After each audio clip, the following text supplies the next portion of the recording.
Bienvenidos a un programa más en el Templo del Tusitú. ¿Qué tal? ¿Cómo están? Buenas noches. Primero que nada quiero mencionar algo. Tenemos aquí al invitado, médico especialista en psiquiatría, doctor Josué Rodríguez Cruz, ¿ok? Pero antes que nada quiero decir algo. Este no es un foro para debatir acerca de la situación mundial actual con respecto al coronavirus y la enfermedad COVID-19. Eso que quede claro, ¿ok? ¿Por qué surge para mí la necesidad de volver a abrir el templo, que para mí a lo mejor ya no se va a llamar así, templo, porque estamos cambiando de filosofía de vida de una manera paulatina? Entonces a lo mejor le voy a buscar otro nombre. Porque esto es, este lugar es un portavoz para poder, si así lo quiero decir, poder evitar algunas situaciones de finales fatales o de enfermedades mentales por las cuales no encontremos la salida y terminemos tomando decisiones arrebatadas, impulsivas, y que nuestros allegados son los que sufren. ¿Ok? Josué, buenas noches. Algunas palabras para nuestros seguidores, por favor, antes de entrar en el tema. Pues nada, gracias por la invitación. La verdad es que siempre es agradable tener el tiempo de compartir una plática, de pues escuchar también, supongo yo, algunas dudas que seguramente tendrán en tu auditorio, que tendrás tú y que entiendo que te han hecho llegar. Entonces, pues gracias por la invitación y aquí estamos para apoyar. Bueno, a ver, les voy a hacer mención. Resulta que en esta cuarentena que ya se alargó, y no quiero saber si por la culpa de si salimos, si no salimos, X, ya se alargó. Esperemos que todo pase. Créanme que todos estamos ya deseosos de que esto cambie, pero bueno, ahí la llevamos. Estaba yo en las redes sociales, principalmente en estas 2 últimas semanas, y me encuentro con noticias que las personas se están quitando la vida. Para mí el suicidio es un tema importantísimo y creo que se puede prevenir. Tú eres el especialista y ahorita nos vas a sacar de dudas. Yo ya platiqué, ya hice un video, pero les quiero compartir esto. En la ciudad de Puebla encuentro que en una avenida principal, en una torre de alta tensión, se cuelga un individuo, X persona, se cuelga y se muere. ¿Ok? Esos son de la semana pasada nada más. Un joven de 24 años en un fraccionamiento conocido aquí en la ciudad de Puebla también se quita la vida. Un chofer de una línea de autobuses, de camiones urbanos, se ahorca, ahí estando manejando se ahorca.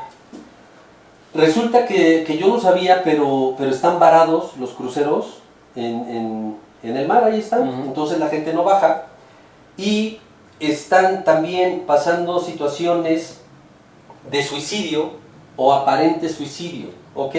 En concreto, durante los últimos 5 días se han confirmado 4 muertes sospechosos de suicidios cometidos por miembros de tripulaciones. 10 de mayo, una mujer ucraniana trabajaba a bordo del Princess Riga, o Rega, no sé, anclado en Rotterdam, Países Bajos, saltó del barco y murió al impactar al agua.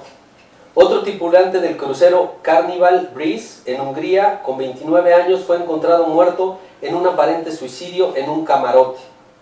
El 30 de abril, otro hombre saltó desde la cubierta del Jewel of the Sea, fondeado cerca de la costa de Grecia. Murió instantáneamente del golpe sobre el agua. Además, un hombre de nacionalidad china fue encontrado muerto en su camarote hace 4 días y se sospecha que fue por suicidio.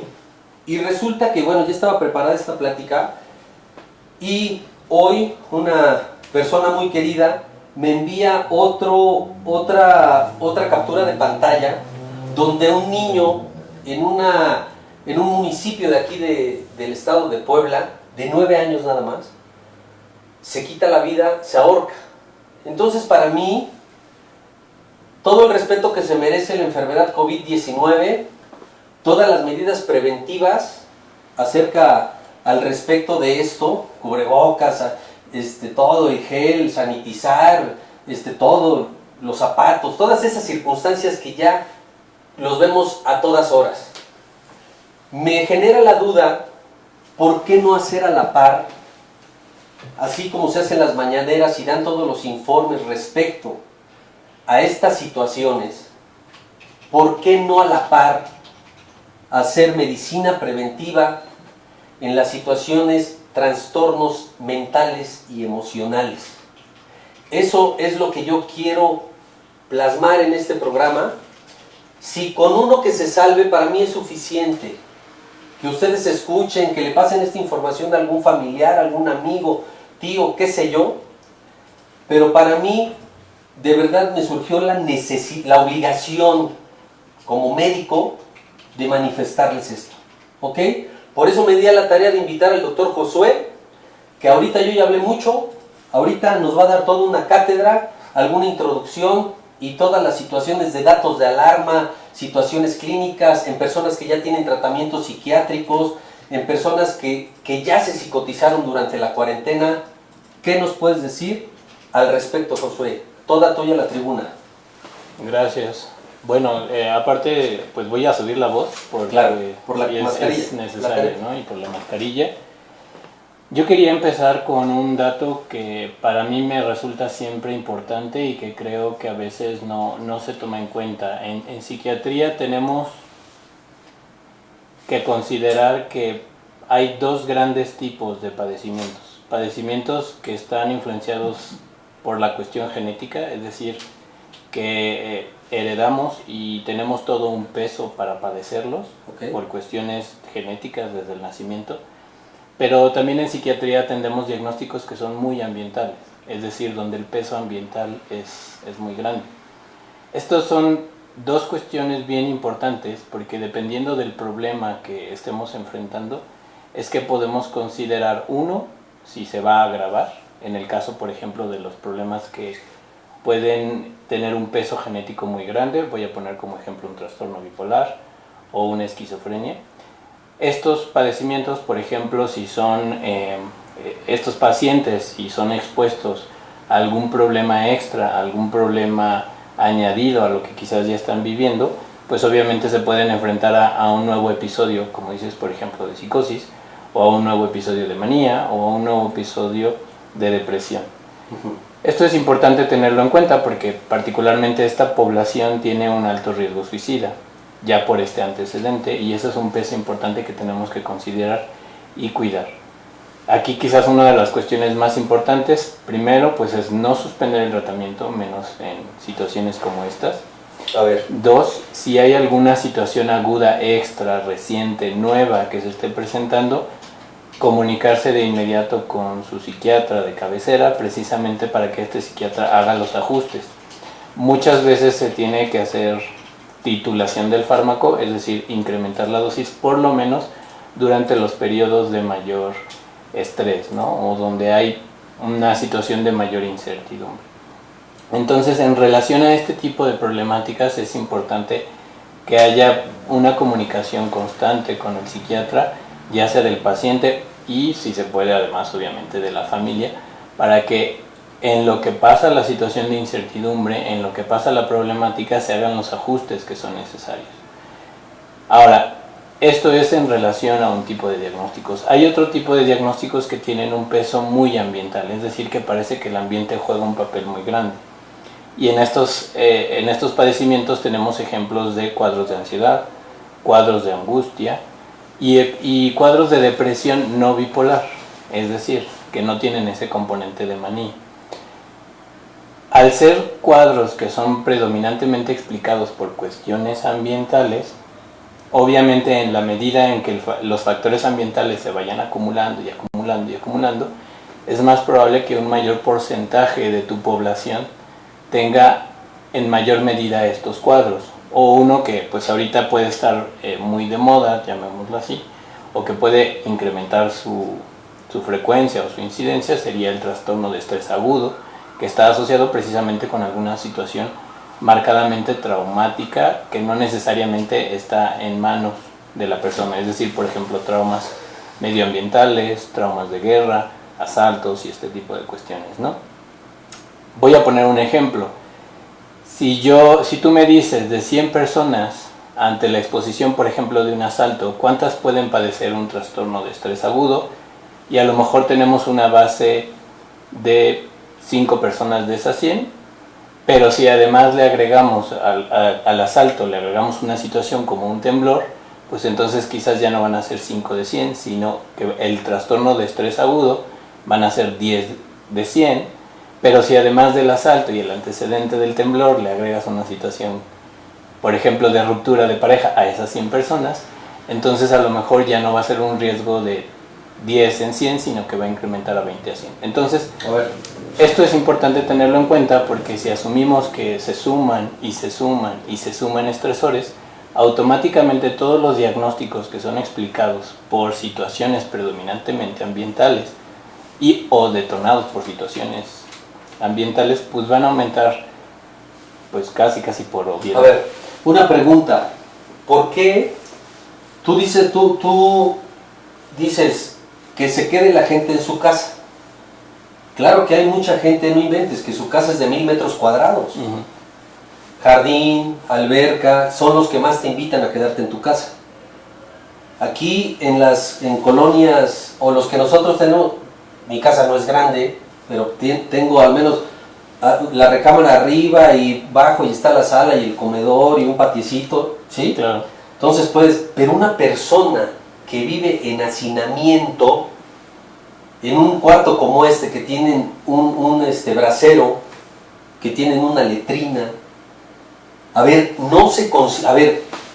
no puede uno considerar que esas personas, es pregunta, ¿se van a psicotizar?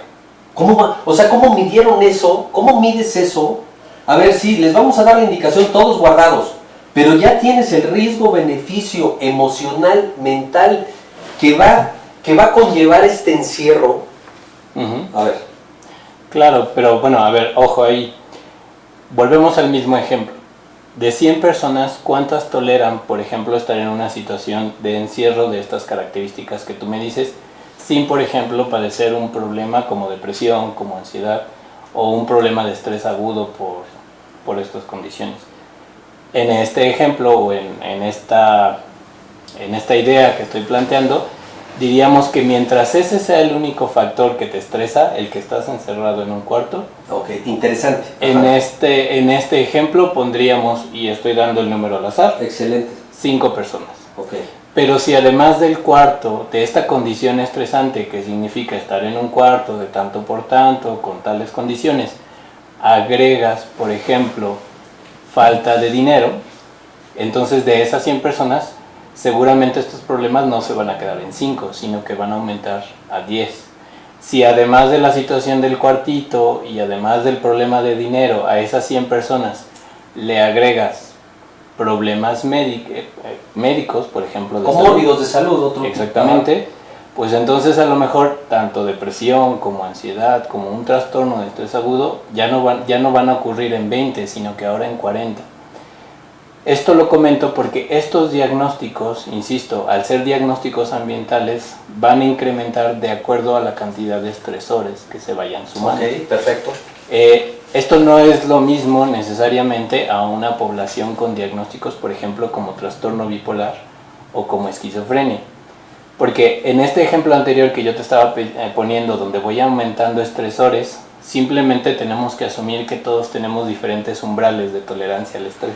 Ok. ¿No? Todos tenemos diferentes momentos donde seguramente tronamos. Habrá gente que a lo mejor tolera muchas cosas. Tolera que le diagnostiquen una enfermedad, tolera que lo despidieron del trabajo, tolera que lo acaba de engañar la pareja o la acaba de engañar la pareja, pero va a tronar cuando, por ejemplo, llegue el banco y le quite la casa, ¿no? Y habrá gente que a lo mejor todavía aguanta eso y otras cosas. Estos tipos de situaciones diríamos que son un riesgo para todos y no sabemos en qué momento podemos llegar a ese umbral donde vamos a tronar. Sin embargo, en otro tipo de situaciones donde hay un diagnóstico como puede ser trastorno bipolar o esquizofrenia, ahí sí que hay un riesgo, por ejemplo, de padecer un episodio de manía o un episodio depresivo con riesgo suicida, o francamente un episodio psicótico, también en la medida en que se presenta un nuevo estresor. Pero esta población tiene un riesgo propio por ser padecimientos cuyo origen es estrictamente genético, ¿no? En este tipo de situaciones es donde en primer lugar tenemos que tener cierta cercanía con los pacientes o con los familiares, precisamente para que si vamos viendo que la situación de estrés se va sumando, pues entonces automáticamente hacer algún apoyo farmacológico. En el otro ejemplo, donde tenemos diagnósticos que son predominantemente explicados por situaciones ambientales, podemos ir sumando opciones de apoyo, ¿no? Y aquí es donde pues tenemos algunas respuestas por parte del gobierno que podemos aceptar como adecuadas. En principio lo que puede ser la contención verbal, es decir, que el paciente se acerque a alguien para recibir cierto tipo de psicoeducación o cierta contención, es decir, desahogar ese estrés a través de un ejercicio de verbalización.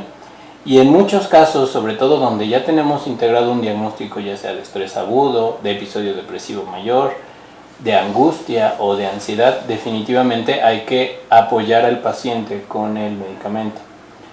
No es por hacer comercial, pero justo hace algunos 15 días se habrá publicado un pequeño artículo en una revista que se llama Salutare, que si por ahí tienen la curiosidad de revisar, se llama Salutare, tu guía en salud mental. Pues justo yo publicaba que en la medida en que se van sumando estresores, uno de los neurotransmisores que se van viendo comprometidos, pues es este tan famoso que es la serotonina, que por lo menos para mí no es tan fácil hacer un símil entre este neurotransmisor y la felicidad. O sea, yo difícilmente te diría que es el neurotransmisor de la felicidad, Serotonina.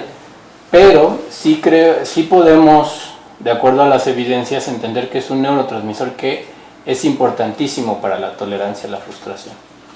Entonces, en la medida en que el funcionamiento de este neurotransmisor se ve comprometido, es más fácil notar que las personas están más irritables, más intolerantes a la frustración, o con un fenómeno que llamamos labilidad emocional, es decir, que están lábiles, que Frágil, que reacciona rápido, exactamente, para bien o para mal. Exactamente. A ver, perdón, ahí te va la duda que tengo después de que veo estas noticias de suicidio tras suicidio tras suicidio.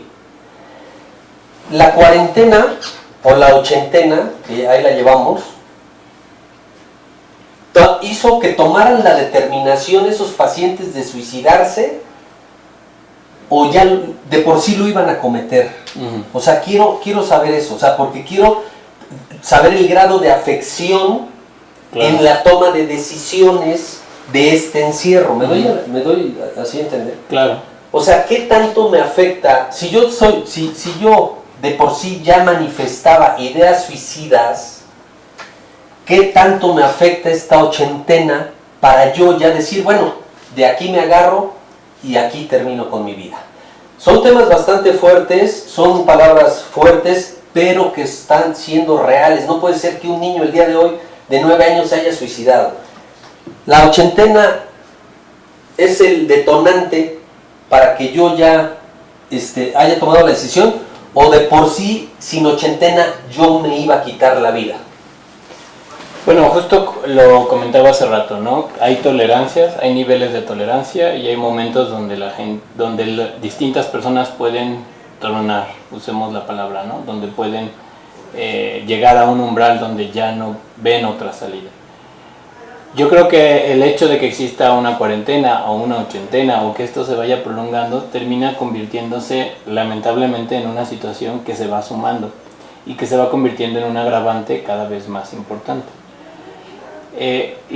Yo creo que no tengo una respuesta precisa a eso, porque tendríamos que analizar cada caso y analizar la situación en la cual estaba cada una de estas personas, pero sí vale la pena comentar algo que platicamos la vez anterior, que tiene que ver con ciertas características de riesgo para que una persona tenga mayor probabilidad de ejecutar un suicidio y llegar a la muerte, ¿no? Y una de ellas, y que te darás cuenta para la mayoría de los casos que comentabas, es la del género masculino. El género masculino tiene, dependiendo de las estadísticas, pero digamos de manera general, 4 veces mayor riesgo de lograr el suicidio que, por ejemplo, el género femenino. Y esto puede tener explicaciones tanto biológicas en relación al temperamento del varón, pero también puede tener explicaciones a nivel sociológico en relación a toda la carga, por ejemplo, que implica para el varón la responsabilidad del cuidado de una casa, de la manutención de la casa, que a lo mejor tú me dirás, bueno, pero hay muchas mujeres que viven en esta situación, pero pareciera que el varón lo vive de manera más difícil, la pérdida de sensación de control o la pérdida de sensación de certidumbre, ¿no? Entonces parece ser que en cuestiones de índole social, la masculinidad típica, la que asumimos como tradicional, donde se deposita todo en los hombros de un varón, puede estar muy asociado a que cuando a los varones ven perdida esa autoimagen de proveedor, pues tienden a tener una percepción catastrófica de la situación, ¿no? De no poder pagar el coche, ¿no? Entonces, justo ante la pregunta de, bueno, ¿qué factores de riesgo tenemos que analizar como para ver qué tan probable es que una persona pueda llegar a cometer suicidio? Pues primero tenemos que evaluar el género, ¿no? Y el género masculino, y yo diría incluso hasta la identidad de género masculina, es decir, aunque sea un varón transgénero, puede estar en una situación donde estas características de masculinidad, por lo menos desde un punto de vista social, lo lleven a un mayor riesgo suicida. Pero en conclusión, sí puede ser un factor predisponente esta ochentena para los pacientes que ya venían teniendo ideas suicidas.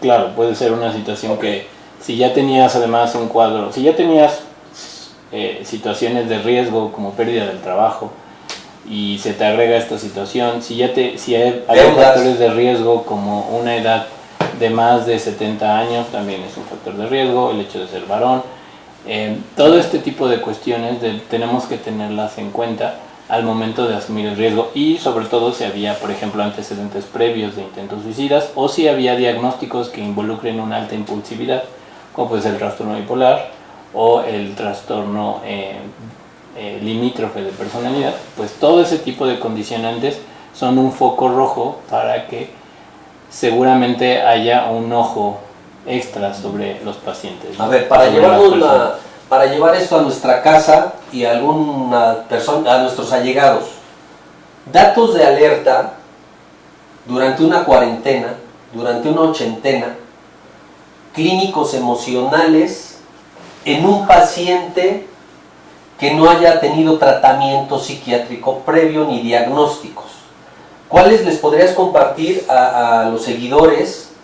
A ver, cosa que no hacemos, que no estamos haciendo, nada más el cubrebocas y que no salgas. En lo emocional yo sí quiero formar parte de esta situación preventiva.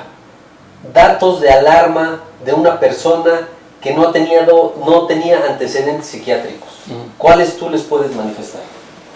Una conducta, por ejemplo, solitaria puede ser un factor de riesgo importante a considerar. La falta de apoyo o de notar que las personas están en una situación donde pareciera que no van a encontrar apoyo, que a lo mejor nos pueden dar una imagen otra vez de mucha fortaleza, de mucha independencia, pero al mismo tiempo no vemos un círculo de apoyo, es un riesgo importante que tenemos que tener en cuenta, porque nos habla de que esa persona no está teniendo salidas, ¿no? Y otra vez, me parece que suele ser una situación muy asociada a lo que entendemos como masculinidad de forma tradicional. ¿Algún otro? También tenemos que tener en cuenta cuestiones de cambios de conducta, aunque esto no siempre aplica. Muchas personas no necesariamente tienen cambios de conducta, pero sí puede ser un factor de alerta, y también puede ser un factor el hablar constantemente de situaciones relacionadas con qué pasaría si yo no existiera o si yo no estuviera. Sin embargo, estos dos últimos aguas no necesariamente están constantemente. Insistiría en los factores ambientales que pueden generar mucho estrés y que se pueden sumar, y que no necesariamente vemos la facilidad del individuo para para compartirlos, como pérdida del trabajo, como pérdida de la salud en un momento que no se esperaba, pérdida o conflictos de pareja constantes, y todos este tipo de situaciones. Recaída en adicciones. Claro, bueno, las situaciones de las adicciones pueden ser factores de riesgo importante, pero justo por la pregunta que me hacías, quizás algo donde pareciera que todo iría bien, pues tendría que ver justo con estas personas que, insisto, nos pueden dar una imagen de fortaleza y que sin embargo vemos que por fuera hay problemáticas, por ejemplo, en la vinculación social. Me gustaría insistir en esto porque creo que es algo que a veces no valoran las personas alrededor de quienes se suicidan y aparentemente no había ninguna causa, ¿no? Que no nos estamos dando cuenta que esas personas están funcionando como una especie de pilar que constantemente recibe todo el peso, toda la carga y toda la carga de la familia, y probablemente en cierto sentido lo aceptan, probablemente en cierto sentido lo quieren, pero justo por esa autopercepción de sí mismos les cuesta trabajo pedir ayuda porque claro, se ven como claro, los encargados. Ahora, justo hablaba de que no nada más pasa en los hombres, en las mujeres también, pero tengo que admitir que incluso de acuerdo a estadísticas las mujeres van y piden ayuda, ¿no? Los hombres aguantan hasta que simplemente pareciera que no hay una salida, en muchos o en la mayoría de los casos. En términos generales, si se pone a comer de más, así atracones, bueno, en cuanto a personas común y corriente que no han tratamiento psiquiátrico, comer de más, comer de menos, ¿qué otras cosas? Recaída en adicciones, llanto fácil. Claro, bueno, lo que pasa es que justo estos síntomas que mencionas, de hecho, pueden ser factores asociados propiamente a un episodio depresivo mayor, que por sí solo puede ser un riesgo inherente para que algunas personas aumenten automáticamente el riesgo de suicidio. Lo que tú mencionas es muy cierto. Cambios en el patrón de la alimentación tiene que ver con uno de los criterios del episodio depresivo mayor, sobre todo pues, si esto es marcadamente constante la mayor parte del tiempo. El que coma más o el que coma de menos a veces depende del paciente, ¿no? Nosotros vemos que algunos pacientes cuando entran en un episodio depresivo mayor de pronto el apetito se les va. Y sin embargo hay otros tipos de depresión que pueden estar asociados a la ingesta de mayores cantidades de alimentos. En el sueño, casi siempre un estado de una situación donde hay problemas de sueño o insomnio reportado por el paciente, que muchas veces no necesariamente es que no duerma, sino que no despierte con la sensación de calidad del sueño o que no descanse en el momento de despertar. Suelen ser problemas que también nos pueden ayudar a indagar sobre la posibilidad de un episodio depresivo mayor. Lo que decíamos hace rato, la labilidad afectiva, y que justo da el justificante de por qué puede ser benéfico el apoyo farmacológico en un episodio depresivo mayor. Esta situación donde dependiendo de la personalidad, y otra vez vamos a estas situaciones un poco de género, hay personas que en un episodio depresivo mayor, por ejemplo, su labilidad afectiva se expresa a través de la agresión. No es que lloren a cada rato, sino que explotan o parece que explotan con nada. Y a veces las personas dicen que grosero, que majadero, pero en realidad es una situación de sufrimiento donde el paciente no está logrando tolerar sus frustraciones. Hay personas que, claro, lo pueden expresar a través del llanto, ¿no? A través de que se note que situaciones que aparentemente pues, son menores, de todos modos generan una situación del llanto. Y algo que no se considera, por ejemplo, en los episodios depresivos mayores, y que sí es un criterio de mucho valor, es un fenómeno que llamamos anedonia, que tiene que ver con una dificultad para percibir el placer, porque muchas veces nos enfocamos a la idea de la tristeza, pero algunos pacientes pueden expresar un episodio depresivo mayor con este fenómeno de la anedonia, que implica una dificultad importante para percibir placer o emocionalidad. El paciente pareciera que se percibe en una película de blanco y negro, en gris, donde no pasa nada, donde no hay colores, donde todo es plano, ¿no? Simplemente como a la espera de alguna situación que detone una conducta impulsiva y lamentablemente pues a veces con situaciones problemáticas. Daniela Méndez, saludos Daniela hasta Cuautla, Saludos a Cuautla. Cuautla, Morelos. Es impresionante. Alejandra Domínguez, saludos. ¿Ok? A ver, esto es impresionante. ¿Qué pasa con el miedo? A ver, en estos, ¿cuánto va? Desde a mediados de marzo, abril, mayo, llevan 2 meses. En estos 2 meses me atrevo a decir que yo he sentido que tengo COVID-19 durante como unas 20 veces. Claro. Es real, esto es bien importante. A ver, a mí me han llegado llamadas, mensajes para agredirme, que porque no creo, que, a ver, soy médico, tengo mis hipótesis, mis situaciones, yo comprendo, por supuesto que creo en todo esto que está pasando, pero pues tengo mis opiniones. Como 20 días, digo, no mames, ya me dio COVID, ya me dio. Y amaneces y sientes un dolor en la rodilla y dices, no, ya me dio. O te levantas en la noche y tienes insomnio, te despiertas, no, es que ya me dio. Claro. Estoy diciendo algo como ser humano, porque resulta que no, que si tú lo dices y como tienes algún título universitario, no lo puedes decir. Puta, la otra vez, no sé, cargué un garrafón y, ay cabrón, me duele el hombro, me duele el pecho, y respiré y me dolió el pulmón, dije, no, ya tengo COVID. ¿Qué tanto el miedo afecta a que te des por vencido, que te derrotes ante toda esta pandemia informativa y que digas ya me dio y bajes las pocas defensas mentales que te quedan? Tú que eres especialista en las emociones, en la mente, en el comportamiento, que estás haciendo una maestría en antropología, dime por favor cómo solventamos lo que genéticamente no estábamos preparados para estar encerrados. Claro. ¿Cómo solventar eso, Josué? Yo ya no tengo pena en decir, oye, yo sentí que me dio COVID, estornudé, tosí y tengo miedo. A ver, ¿qué nos puedes decir? Bueno, pues la verdad es que todavía no me gustaría, ni siquiera terminando la maestría, considerarme un experto en antropología. Creo que eso puede tardar muchísimos años. Pero creo que al final de cuentas, igual que a los infectólogos, igual que a los epidemiólogos y a los que se dedican a la salud pública, creo que todos a nivel de las áreas médicas nos estamos viendo de una o de otra manera en un estado de incertidumbre, hablando del estrés que significa la incertidumbre, y eso nos lleva a una situación donde tenemos que innovar, donde tenemos que adaptarnos a una circunstancia relativamente nueva e incluso, pues en parte tiene razón, incluso a debatir cuáles son las salidas ante una situación que no nos había tocado vivir, ¿no? Hace poco escuchaba justo una entrevista del secretario de Hacienda que decía, pues los mismos órganos económicos a nivel mundial no existían cuando ocurrió la crisis del 29 el siglo pasado, nunca vivieron una crisis económica de esas características. Es la primera vez que muchas de estas personas, incluso en esos niveles de altura, lo viven.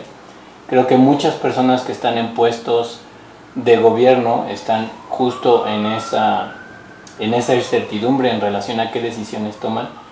Y quisiera creer, tengo fe, tendríamos que ser positivo, en que están buscando la manera en que haya la menor cantidad de daños colaterales ante las decisiones que están tomando, ¿no? Estamos en una situación donde tenemos tanto el estrés de la enfermedad o de lo que puede ser la enfermedad o de la infección, como el estrés de lo que puede ser la cuestión económica.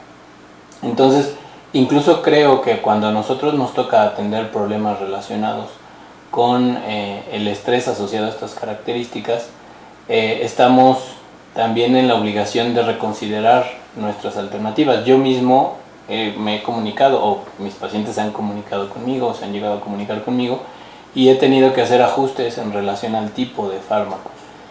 Precisamente porque, pues, paradójicamente puede haber algunos antidepresivos, algún perfil de antidepresivos, y les pido que se contacten con su psiquiatra de cabecera para no generar mala información, pero puede haber algunos antidepresivos que se tienen que modificar ante una situación de encierro, porque paradójicamente pueden generar mayor ansiedad, y hay que tener ese tipo de precauciones. Entonces, todo este tipo de cuestiones las tenemos que ir analizando, queramos o no, e ir tomando decisiones de acuerdo a las evidencias que van surgiendo. Ante la pregunta que comentas, no hay otra más que conocer, creo yo, el caso en particular. Pero el caso en particular de millones... De cada paciente. Sí, imagínate. Ahora... Creo que a nivel clínico es un debate bien interesante, porque justo creo que, pues, hablando de debates, la cuestión que tiene que ver con salud mental, y tú lo comentabas al inicio, nos habla de que el sistema está rebasado, pero la mala noticia es que el sistema está rebasado desde antes de la pandemia, ¿no? Desde antes de la cuarentena, nuestro sistema, por lo menos el de salud mental, creo que difícilmente me van a corregir en esto, incluso mis colegas, el sistema sanitario estaba rebasado y el de salud mental por default, porque además salud mental es como de los que menos... Ahora, ¿por qué está? Perdón, es que es bien interesante. Tú dices, están haciendo todo pues, los beneficios, pero ¿por qué? O sea, ¿por qué una persona común y corriente como yo, sí soy cirujano plástico, me inclino mucho por situaciones emocionales, pues por situaciones personales, mías nada más, nadie de familiar mío, de mi entender emocional y mental? Hice una maestría en psicología, ¿y por qué tengo que estar buscándole para poder tener las palabras, especialistas como tú, y decir, detengan esta catástrofe mental que está pasando? O sea, suicidio tras suicidio. ¿Por qué si están haciendo situaciones benéficas para sobrellevar la pandemia, por qué mañana no hay? A ver, nación, a ver, país, por favor, todos los que tengan esta sintomatología emocional, que se pongan llanto frecuente, que coman de más, que coman de menos, que se estén aislando, aunque esté en su casa, que ya no quiera salir, que cierre su recámara con llave, que empiece a hacer conductas raras, que empiece a tirar su ropa al basurero, qué sé yo.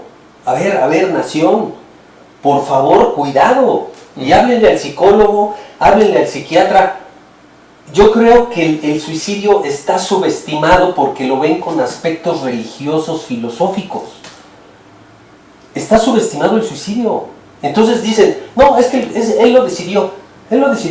Como yo les digo, a ver, una persona con juicio, a ver, tráeme un cuchillo y me corto la mano. Si tengo juicio no lo hago. Claro. Ahora imagínate el valor de atentar con un arma. Pues es porque ya no tienes juicio, porque estás enfermo. Entonces se subestima, y al subestimarse, aunque vean 1000 suicidios, no le van a dar la importancia que se merece a la salud mental. ¿Qué opinas, por favor, Josué? Porque ya nos vamos a ir. Ya nos vamos a ir. Sí, pues lamentablemente ahí es un esfuerzo que nos toca a todos, sobre todo creo que a todos los que nos dedicamos de una u otra manera a la salud mental. Perdón tantito, saludos mi querido Benjamín Merak, hasta Chignahuapan, Chignautla, Puebla. Ah, ok. Ya estuvo aquí en la cabina del Tú si Tú. Discúlpame. No hay problema. Pues te decía, yo creo que no hay de otra más que seguirle taloneando, ¿no? Una cosa interesante que, pues justo hablando de cuestiones o de factores sociales, una cosa interesante que podemos comparar entre un sistema público como el mexicano y, si quieres, comparándolo con el de Estados Unidos, es que nosotros tenemos un sistema de salud público que automáticamente es decidido, pues, por cuestiones políticas. Hay una encuesta nacional de enfermedades psiquiátricas que se hizo en 2002 que habla de lo que podría ser una prevalencia de aproximadamente 1/4 de la población mexicana que podría tener algún tipo de trastorno mental. O sea, eso es una dimensión poblacional impresionante que seguramente cualquier epidemiólogo puede decir, pues esto por sí solo ya era una pandemia, ¿no?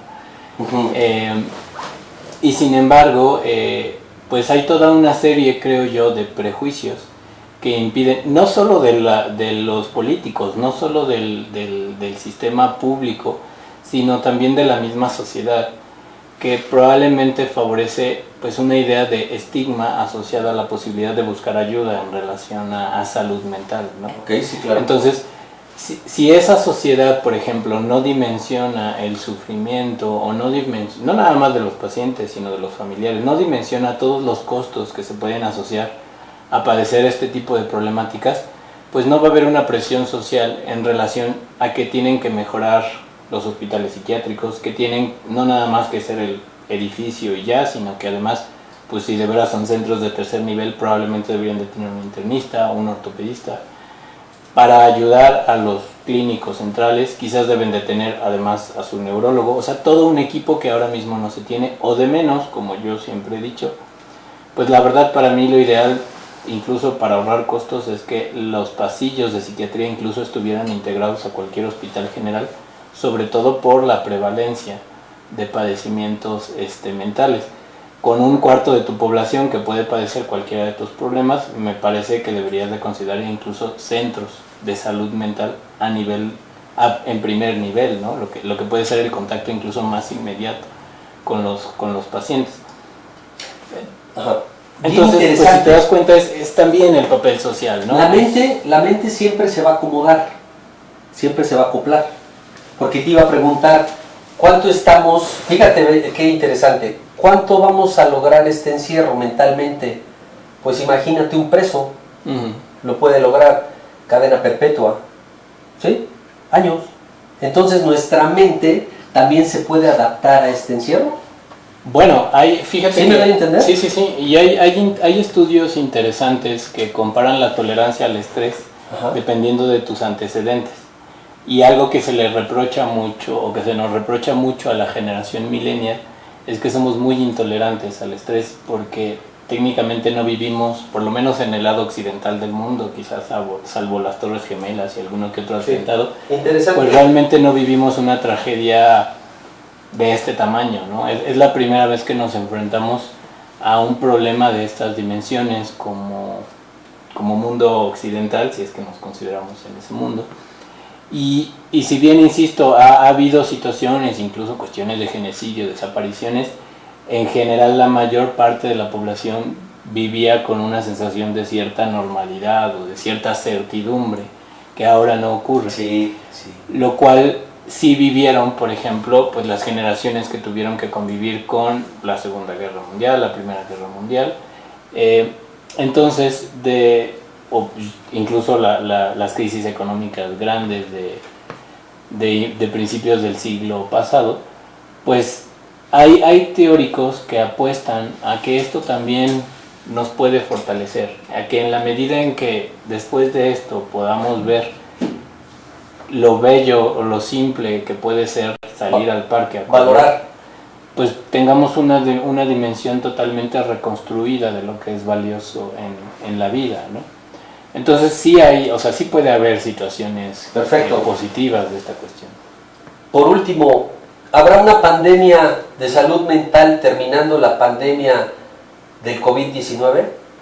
Pues yo creo que ya la hay y nada más va a incrementar. Va a incrementar. ¿Ok? Como receta de cocina, puntos importantes en el comportamiento de un individuo en este encierro, en esta casa, para decir, ¿sabes qué? Levante el teléfono y háblale al psicólogo o háblale al psiquiatra, porque no quiero catástrofes, no quiero finales fatales. Claro. Así como receta de cocina, Josué, por favor.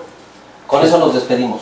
Tristeza constante la mayor parte del tiempo, que no se va, que está constantemente y que ya lleva un buen tiempo, por lo menos digamos 2 semanas. Una sensación de que nada causa placer, de que todo es gris, por lo menos por 2 semanas y que nunca se va. Alteraciones del cambio del patrón de alimentación, ya sea para más o para menos, del patrón del sueño, intolerancia a la frustración, problemas de concentración, ideas de muerte o ideas donde se piense que sería mejor no existir, ideas de minusvalía. Todos esos pueden ser perfectamente considerados datos de alarma y desde luego la labilidad emocional, ¿no? Excelente, qué buena respuesta. Por favor, ¿me pasas otra vez las imágenes de los casos de suicidio en estas 2 semanas? Con esto nos vamos a despedir. Se los dejo de tarea, hagan un análisis. La verdad me encantó esta información, ¿ok? Entonces, se suicidaron en estas últimas 2 semanas, aquí en el estado de Puebla, en una avenida muy importante. Se colgó una persona de una torre de alta tensión y falleció.